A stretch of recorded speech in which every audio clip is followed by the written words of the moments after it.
This, of course, came as a huge shock, and William and I have been doing everything we can to process and manage this privately for the sake of our young family. Something snapped, not loudly, not dramatically, but in that dangerously quiet way that powerful institutions crack when no one is supposed to notice. Behind the polished smiles, behind the perfectly rehearsed gestures, something shifted, and this time it didn't stay hidden. A single remark sharp enough to cut through years of silence, allegedly aimed at Catherine's own mother, and suddenly everything spiraled. Not whispers, not rumors, a legal move, immediate, calculated, ruthless. So the real question isn't what happened, it's why now? What crossed the invisible line that had been holding this fragile balance together for years? Because this story doesn't begin with that moment. No, it began quietly, almost invisibly, years ago with a woman who was never supposed to be here in the first place. Carol Middleton. She didn't arrive wrapped in royal bloodlines or centuries-old titles. She built her way in, step by step, carefully, strategically, from a modest life in Berkshire to the intimidating corridors of Buckingham Palace. And that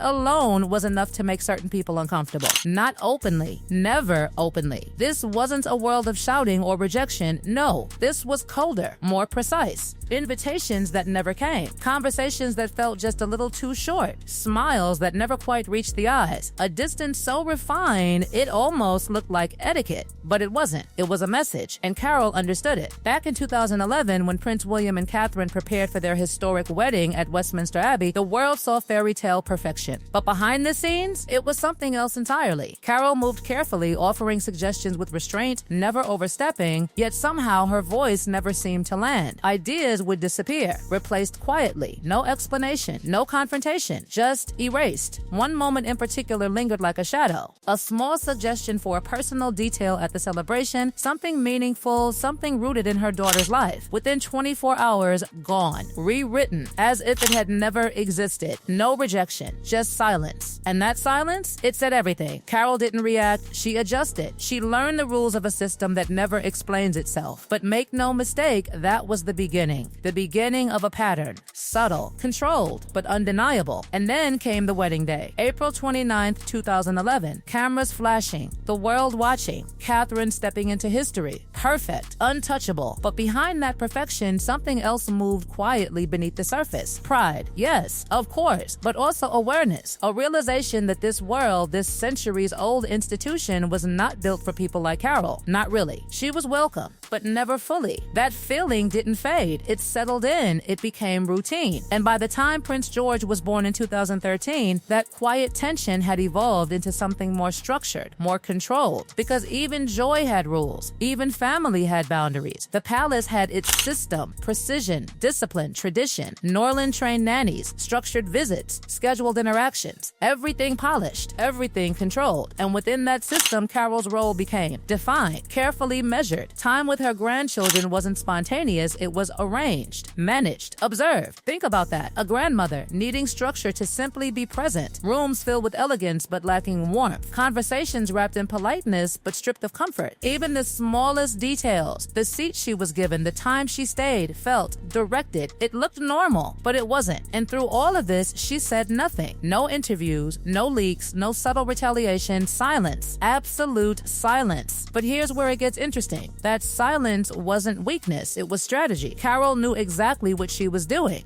She understood the game. Protect Catherine. Protect her position, no matter the cost, even if that meant absorbing years of quiet exclusion. And for a long time, it worked until everything changed. September 2022. The death of Queen Elizabeth II didn't just mark the end of an era, it shifted power completely. King Charles III ascended. Camilla stepped forward not just as consort, but as queen. And with that, something subtle became undeniable. Authority, not loud, not aggressive, but present, firm, unquestioned. And with that authority came changes, small ones, almost invisible. But patterns began to form. Conversations leaned harder into tradition. Decisions became tighter. Space for outsiders, even those as close as Carol, seemed to shrink. Again, nothing obvious. But everything felt different. And by early 2026, the tone had changed completely. Private conversations, sharp sharper, less filtered, edges that hadn't been there before suddenly visible. The kind of tension you can't ignore even if no one speaks about it. And at the center of it all, Catherine, watching, noticing, understanding. Because what if all those moments, all those small dismissive gestures weren't isolated? What if they were part of something much bigger? A pattern stretching across nearly 15 years. A system quietly reminding someone exactly where they belonged or didn't. And then came the moment that broke the pattern. Not publicly, not yet, but behind closed doors, something was said. Something that didn't just cross a line, it erased it completely. And for the first time in years, silence wasn't enough anymore. What happened next didn't explode the way people expect scandals to explode. There were no shouting matches echoing through palace corridors, no dramatic confrontations captured by cameras, no immediate leaks flooding headlines. Instead, it was quieter than that. And somehow, that made it far more dangerous. Because when power moves in silence, it doesn't just react, it calculates. The moment that changed everything reportedly unfolded inside a private sitting room in London. Controlled setting, familiar faces, nothing unusual on the surface. But those who later heard about what was said described it as a turning point so sharp, so precise that it couldn't be undone. Remarks directed at Carol Middleton, calm in delivery, almost clinical, yet carrying implications that cut deeper than any open insult. Not loud, not emotional, just dismissive, questioning her place, her background, her understanding of the world she had spent years navigating with quiet discipline. And that's the part that makes this unsettling. It wasn't what was said, it was how it was said. Because in that environment, tone is everything. A carefully worded sentence can carry more weight than a public attack. And this one did. Carol didn't react. Of course she didn't. She had trained herself for moments like this. Years of restraint, years of absorbing without responding. She listened. She remained composed. She walked out exactly as she had walked in. Controlled, measured, silent. But once she was outside, away from the eyes, away from the structure, something shifted. Because silence can only protect for so long before it begins to suffocate. When Catherine heard what had happened, insiders didn't describe anger. They didn't describe shock. They described something far more unsettling. Stillness. A kind of stillness that doesn't come from confusion but from clarity. The kind that forms when years of scattered moments suddenly connect into one undeniable pattern. 15 years of quiet exclusions.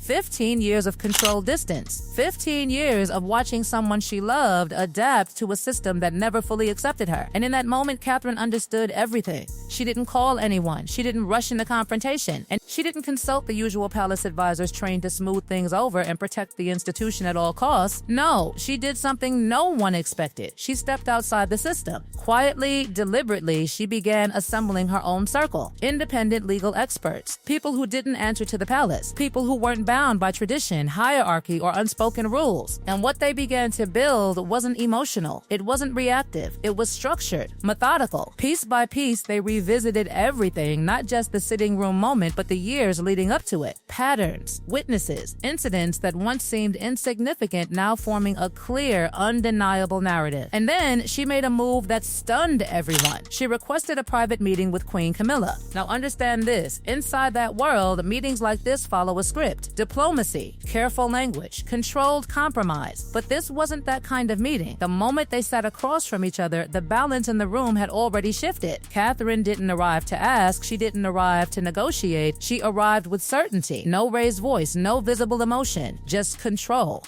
Absolute control. And instead of attacking personally, she did something far more strategic. She turned the institution back on itself. She spoke in its language. Duty, respect, standards the monarchy claims to uphold. And then, piece by piece, she aligned years of alleged treatment with those very standards. No accusations that could be dismissed as emotional. No outbursts that could be reframed. Just a structured argument so precise, there was nowhere to deflect. And that's what made it dangerous. Because suddenly, this wasn't about personal conflict anymore. It was about consistency, about whether the values presented to the world actually existed behind closed doors. And in that moment, even the authority of a queen didn't provide an easy response. The meeting ended without resolution, no agreement, no visible shift, but something had already changed. 3 days later, everything escalated. A legal move surfaced, not rumored, not hinted, real. And just like that, what had been contained within palace walls walls was pulled into an entirely different arena, one where tradition doesn't protect, where hierarchy doesn't silence, and where everything can be examined under a system built on accountability. Inside the palace, the reaction wasn't loud, but it was immediate, unease, not just about the allegations, but about the method. Because once something enters the legal system, it stops being private, it stops being controlled, it becomes record.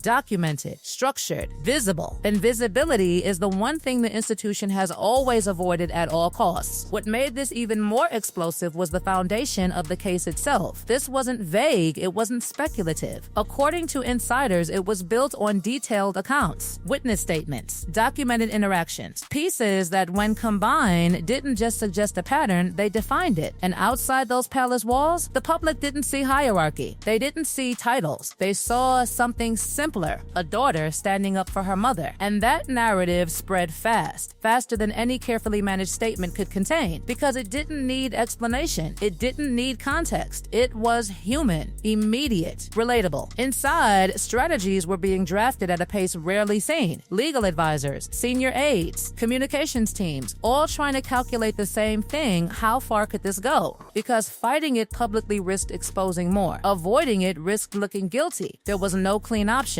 And then came the moment that sealed everything. Not with drama, not with spectacle, but with the document. A single legal statement presented in a formal room where silence carried more weight than words. No long negotiations, no gradual compromise, just a precise acknowledgement confirming that the actions described had taken place and that harm had followed. That moment changed everything, because within an institution built on never admitting fault, this was something else entirely. For Queen Camilla, that signature wasn't just procedural. It marked a shift, not just in influence, but in perception. Authority, once unquestioned, now carried something new: accountability. The statement reached the public quietly, almost too quietly, but its impact was immediate. Commentators struggled to frame it. A queen acknowledging harm toward a woman who had once stood far outside royal circles. The symbolism was impossible to ignore. Inside the palace, reactions split. Some saw it as necessary. Others saw it as a dangerous precedent, opening doors that tradition had kept firmly closed for centuries. But the most interesting shift wasn't public. It was internal, because after that moment, something subtle but undeniable changed. Staff noticed it first. The atmosphere felt lighter, not celebratory, but released, as if a pressure that had been building for years had finally been acknowledged. And Catherine?